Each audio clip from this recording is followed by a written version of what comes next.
Hey everyone, welcome back to the Dave Kittle Show. This is Dave Kittle, and I am the owner of Concierge Pain Relief Home Physical Therapy here in New York City, and also the CEO of the Fieldmaker Group. I have nothing to sell you. We are putting out helpful and hopefully valuable content for healthcare business owners, private practice owners, physical therapy business owners across the country to give them more information about selling, exiting, succession planning, exit strategy, and my hypothesis is that maybe 1 to 5% of the audience might reach out to us in the future to potentially acquire some or all of their practice. That is full disclosure. That is why we're on this journey together. And we're going to be interviewing advisors, lawyers, accountants, anyone that's a professional in the mergers and acquisition space to help demystify a lot of this stuff for private practice owners, and also interviewing physical therapists just like you and private practice owners just like you.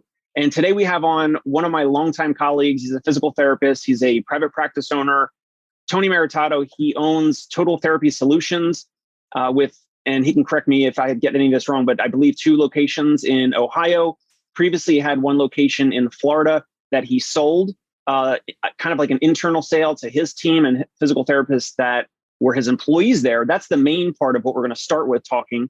And also, Tony is just a wealth of knowledge. If you guys know and connect with him on YouTube or Facebook, elsewhere on the internet, he does a ton of things now and is getting even more on the creative side with digital things and how physical therapists and practice owners can make more money and have other, side hustles and different ways to optimize their cash flow and their income outside of patient care. That's kind of like a little bit of a cliffhanger there. So that's enough about me. Tony, welcome in. We've been friends and colleagues for 6 years or something.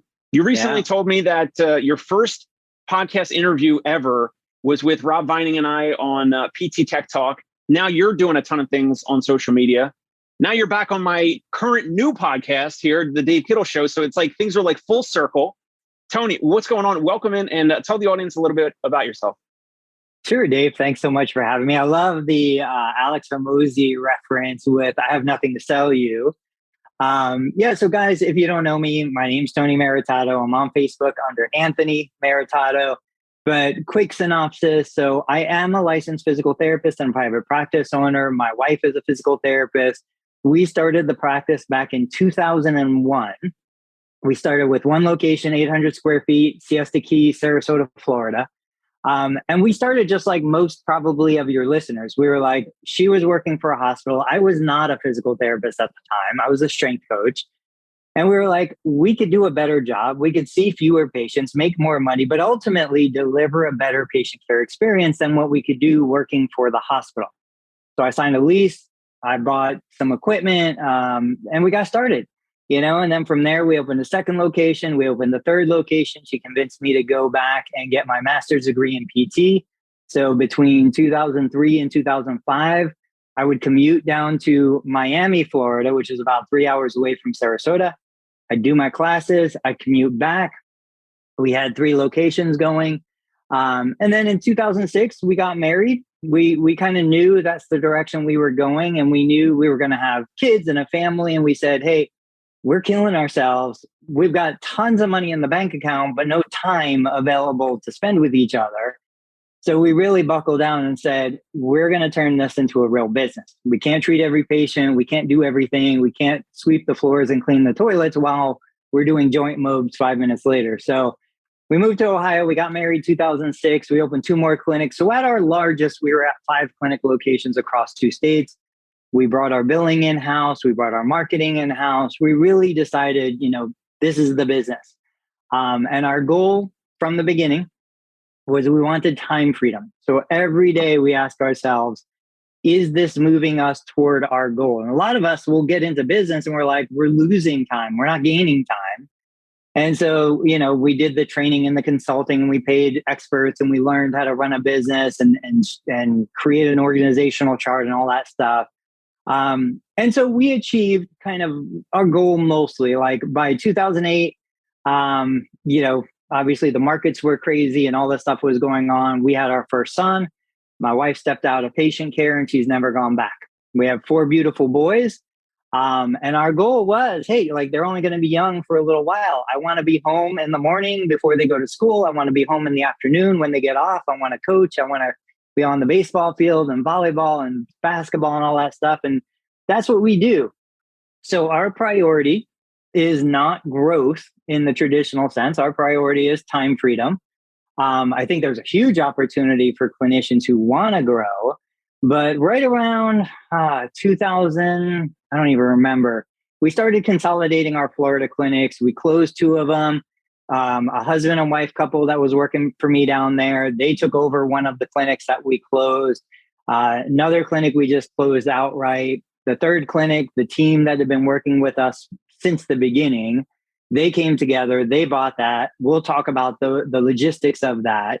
But that was a huge win for me, to see those guys come together and own the clinic that they basically built was just an amazing opportunity. And so now I still keep a hand in the clinic. I was in the clinic this morning. I spent about 12 hours of patient care, but I dedicate the lion's share of my working day to building alternative income sources, because I always say, like, I don't want to be in a situation where I have to do one more unit to pay my mortgage. Like, I want to treat because I want to treat. I want to make decisions because I believe that's what's in the best interest of my patient, absent of the finance.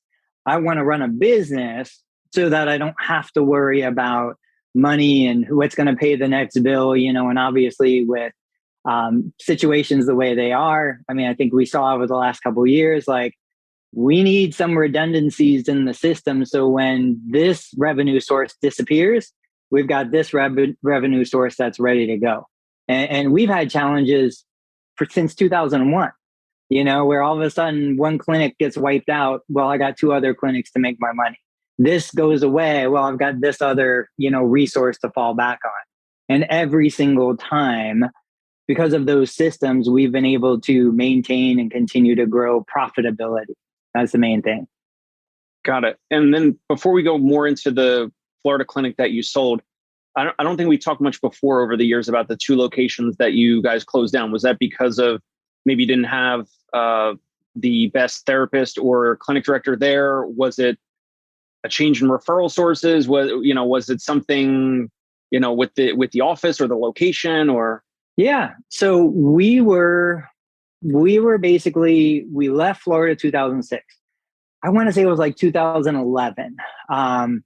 We were at a point where one of our leases was coming due. The clinic wasn't that profitable. We had been gone 3 or 4 years already. So we had no local real leadership. Nobody wanted to take over.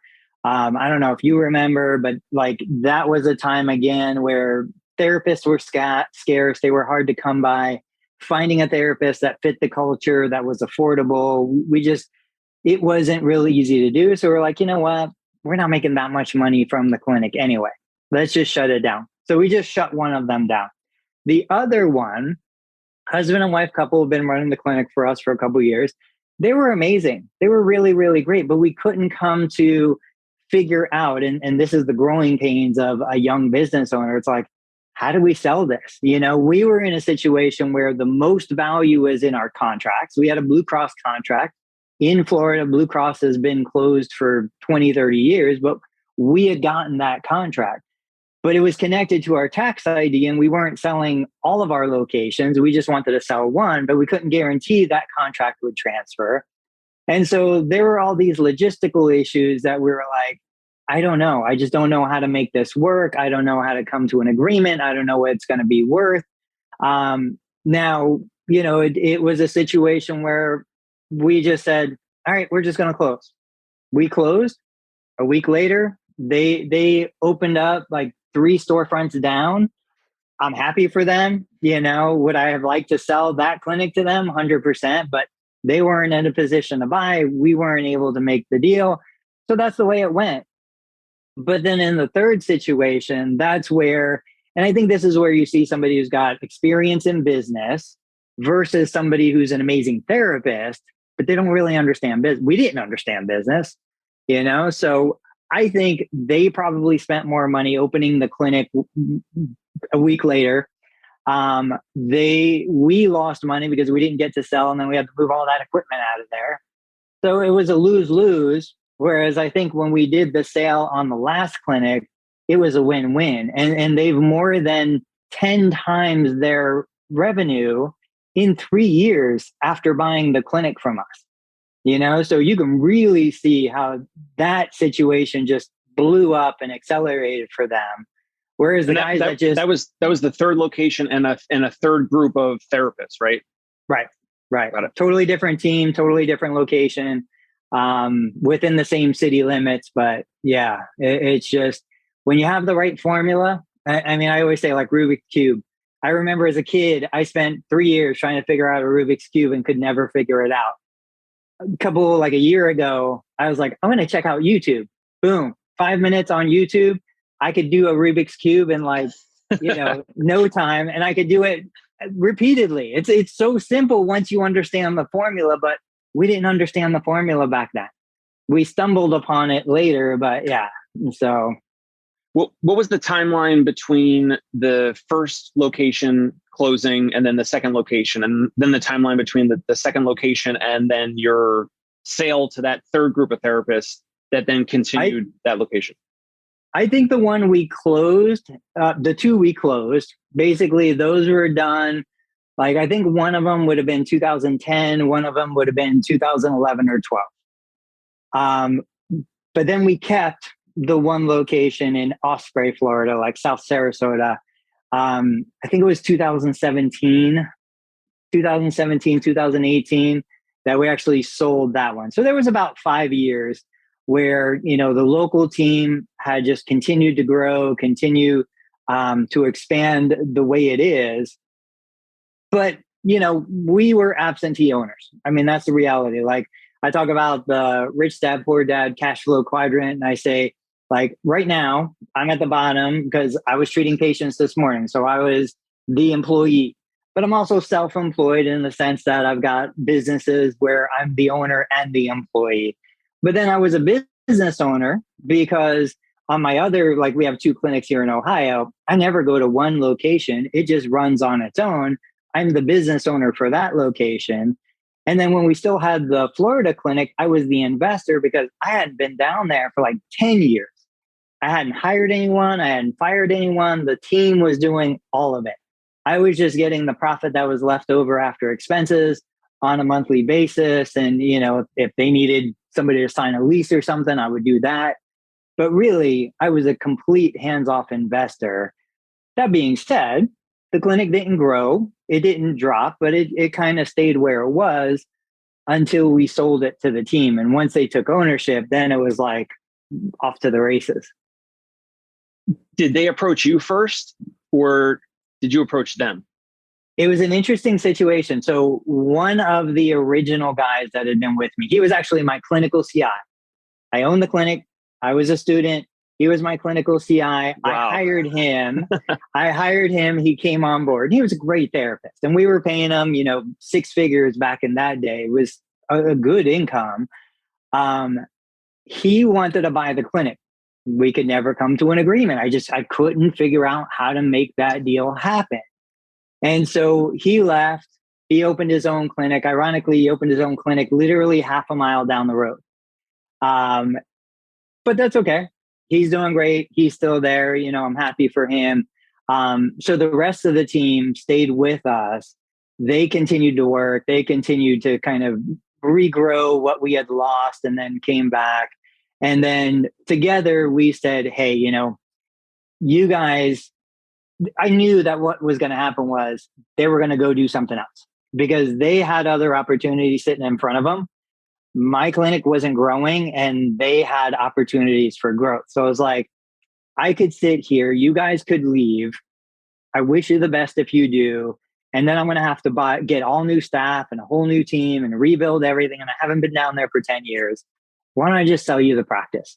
Why don't we just figure out how to make this work? And by that time, we had everything in place where we could say, okay, we've got 10 years, 20 years of history. This has been the profit margin.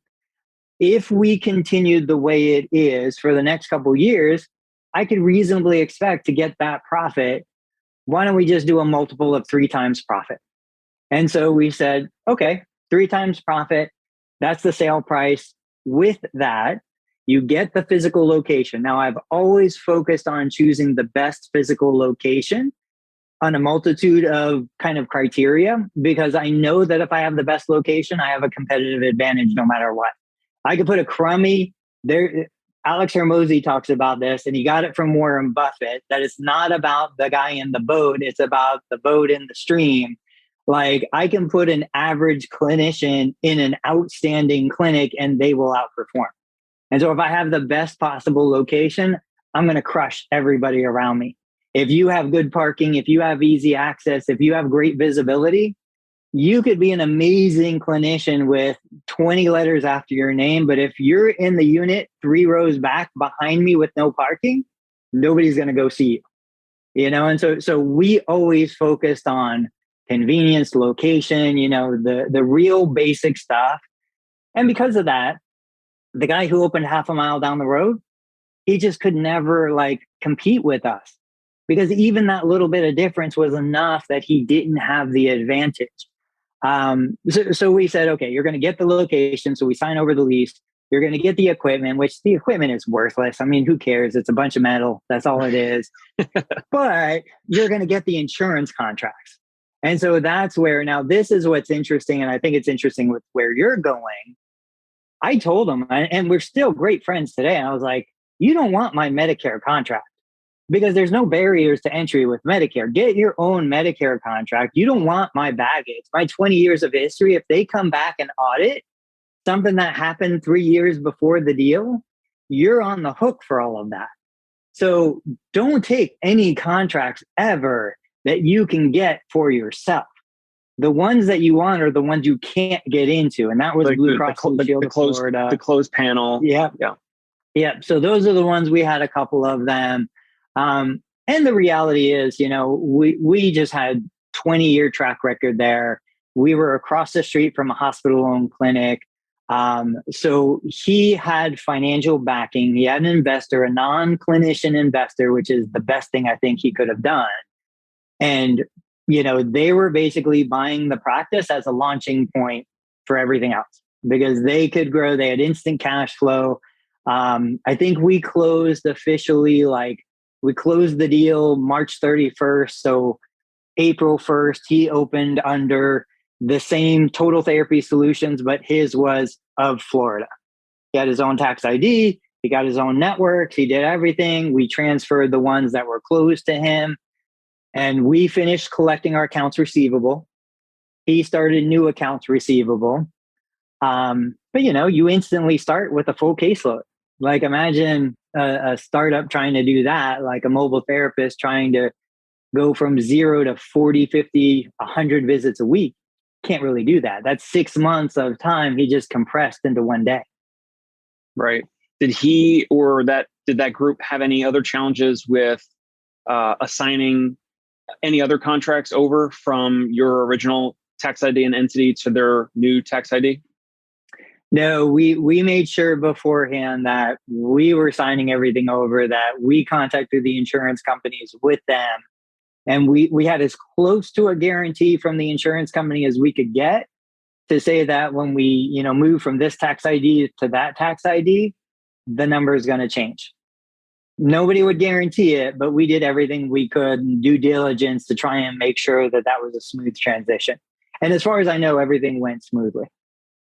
Got it. And the reason why I'm asking, sometimes that anyone that is a practice owner listening, if they're in the process of selling or they're thinking about it, the reason why that might be important is if there's some component of an earnout. It really just depends on all the price and terms, right? So some practice owners might, or most are going to want the big lump sum at closing, but depending on how well their practice is running as a business and all that, some of their purchase price might actually be an earnout.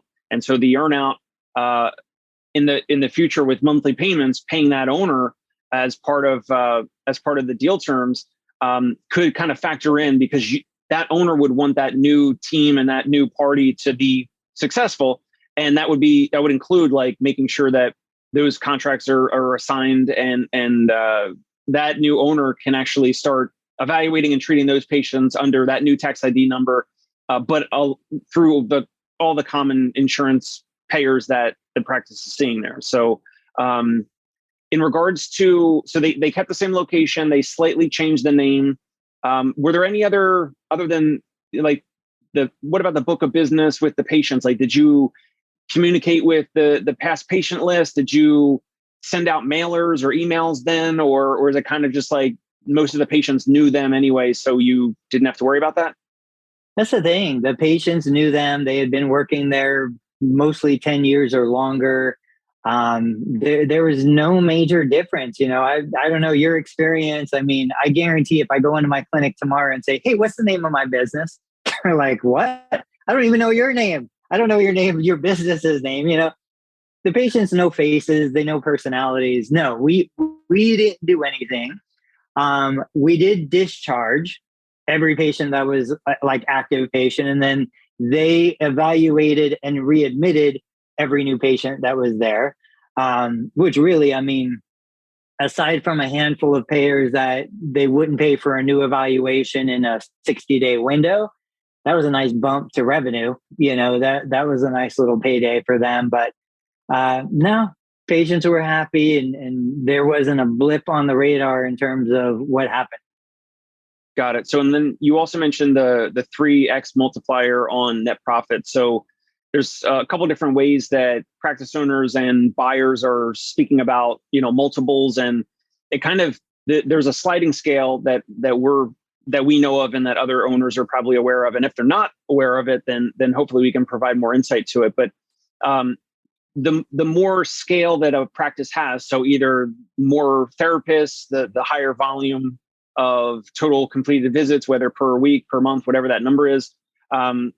If it's multi-location, they can certainly negotiate a higher multiple, maybe 5x or 7x, or even higher if they have the more and more locations.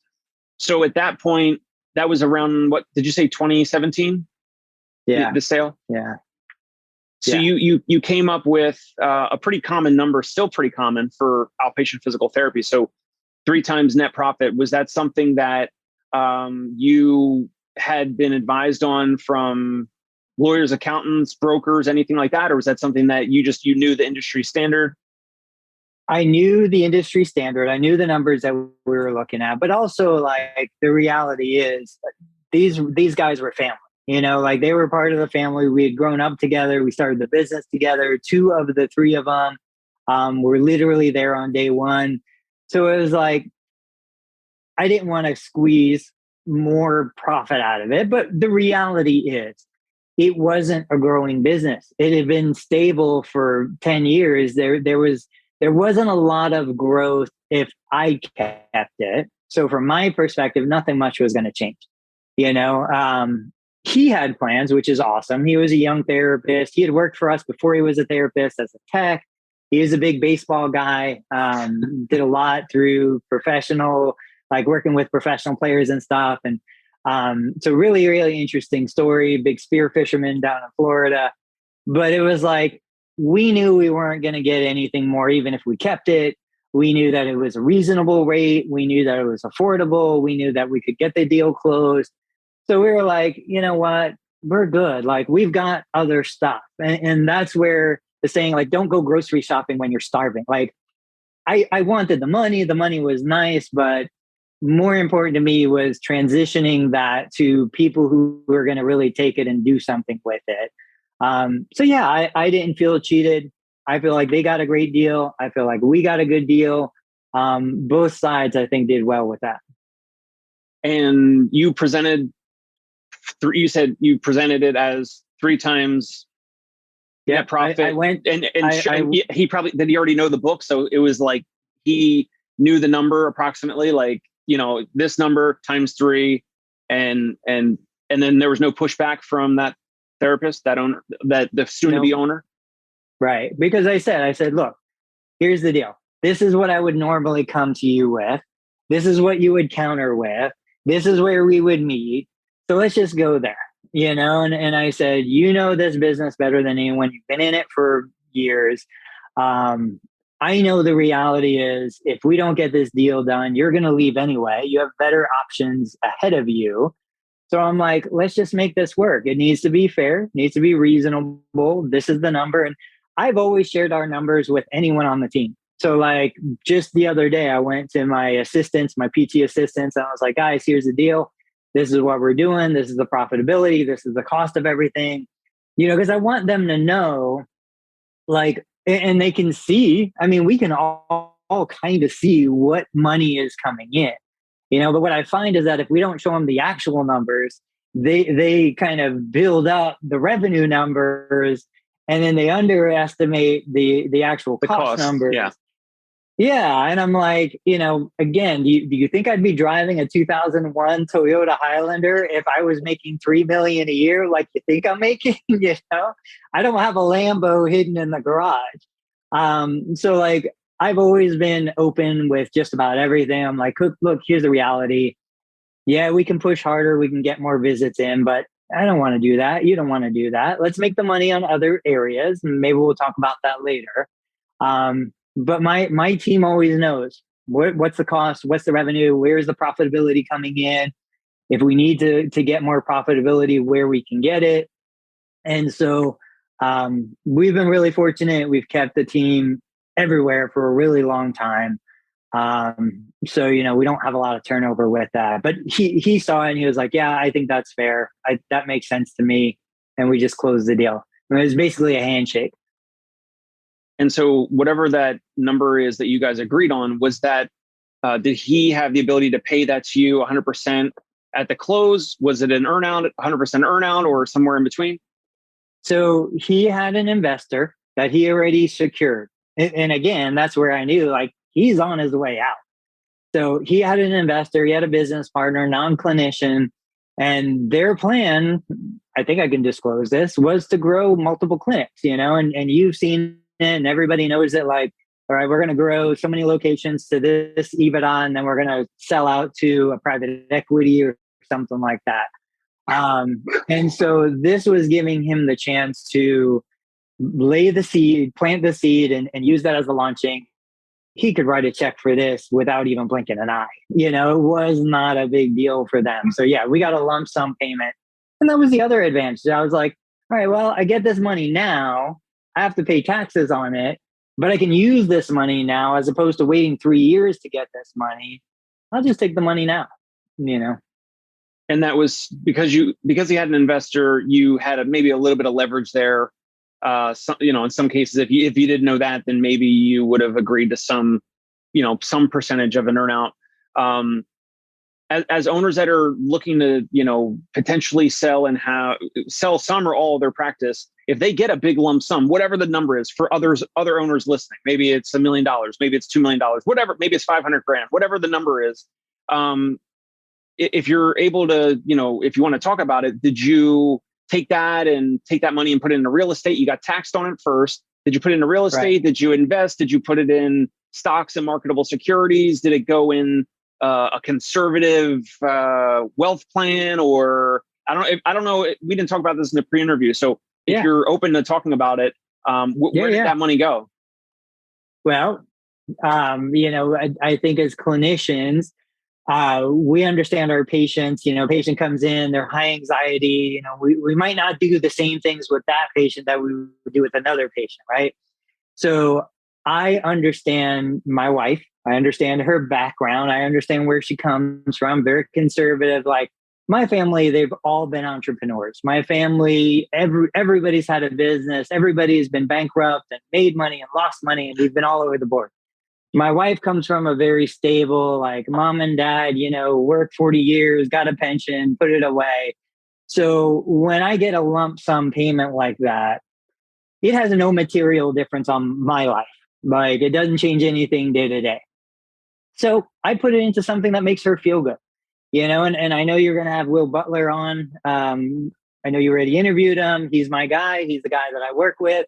So he and his group, they kind of put me into a couple of things that we were in some insurance vehicles before, got out of it, got back into it. So I can just put money into those things and, high conservative. I mean, if you had any idea the amount of cash we have sitting there just burning away with inflation, it would make you sick. but that's what makes my wife feel good. And I don't spend any money. I don't care. So to me, it makes no difference. So it goes into a super conservative, like guaranteed loses money probably every year, but doesn't lose 40% like Snapchat lost in the market recently. It's like Right, not right. going to have those swings. We do have real estate. Real estate's a big chunk of our long-term investment. We own the clinic we own the real estate for the clinic we're in. We've had hospitals as tenants within our real estate. We still own real estate down in Florida. Ironically, the guy who opened a clinic half a mile down the street, it was in the same parking lot, same plaza where we were going to move the clinic we sold. We were going to move it into the space that we bought with the intention of opening a clinic there. But once we did it, we were like, we can't open a clinic here. Nobody is going to come to this clinic, even though it's a half a mile down the road, because of getting in, getting out of the parking lot and the logistics of it. So we just rented out that it's commercial real estate. We rented it to a realtor. They've been a tenant there forever. We've got our doctors and chiropractors that rent space in our building here next to our physical therapy clinic. But that's kind of our big thing. We've got insurance as a long-term investment. We've got real estate as a long-term investment. And then we've got the cash flow from either the digital businesses or the brick and mortar clinic that kind of keep us going. And also you had the two other locations in Ohio at the time of selling the location in Florida. So really it wasn't like your big retirement amount that you needed to guarantee, like you really negotiated hard for and got, kind of squeeze everything out of it. Like you said, you weren't under a lot of, tension or pressure to really squeeze out as much as you could. At the same time, you knew that therapist is probably going to go on and do something himself anyway. So you guys you both had things going on where it just made sense, where you were able to, find something that was fair for both sides, it sounds like. Yeah, absolutely. And we've just been really fortunate with that. We've never been in a situation where we've had to make a decision. We've never had our backs against the wall. I mean, we've been under some serious stress. Don't get me wrong. Every business owner has. But the reality is we kind of understand and have always taken a more conservative route. And that's the combination of I'm ultra aggressive. My wife is ultra conservative. We meet somewhere in the middle, bias to the conservative side. And so we've just always been lucky with that. How much did you rely on any advisors or accountants or lawyers or anything when you sold the practice in Florida? We didn't. I've never really had, never had an attorney. I've never had I've got a CPA right now. I don't really talk to him much. I feel like at the size that we're at, we're not hundreds of millions, and so at the size that we're at, to get somebody who's really qualified to give us the advice, I haven't found them. I just haven't. I haven't found the attorney. I haven't found the CPA. Like, they do their job. They're fine. It's like person goes to therapy. The therapist is good enough. That's kind of where they are. Yes, there's phenomenal therapists out there. But for my needs, good enough is good enough. So maybe if I went, the other route and I went more private equity and I was going to grow and scale and do a lot more, but just generally speaking, we've never done that. Now I do a lot of research. I do a ton of reading. I make sure, I look at all the comparables, and we're therapists. We're smart. We can figure stuff out. I don't know. That's it. So with whatever you and that therapist signed, some agreement or something for that transaction when you sold the location in Florida, I'm assuming then you drafted that up? Actually, what I did was I had his guy drafted up because his guy had attorneys already. You have them drafted up, assuming it's going to be in their best interest. But then we did have an attorney actually for that, specifically looking at like, it's a standard cookie cutter, this is exactly what it is. There might have been one or two clauses in there that our attorney had to switch around a little bit just to take a little bit of the liability off of us, like should something go wrong. And that might have been like a $500, take a look at this, make these changes, send it back over. But for these kinds of deals, I mean, money is this kind of money for that kind of person, it's not even worth the time, you know? So we're like, okay, that's fine. Let's go. Just get it done. Got it. All right. So on this episode, we have Tony Maritato. This is part 1. Go ahead and check out part 2 next. Hey, it's Dave Kittle. Are you a healthcare business owner or physical therapy practice owner who is looking to figure out your succession plan or exit strategy? We might be able to help. And in fact, we may be interested in acquiring your practice. If you're interested, you can reach out to me. Shoot me an email at dave@conciergepainrelief.com. That's DAVE@CONCIERGE painrelief.com. Or you can call me at any time, 646-781-8884.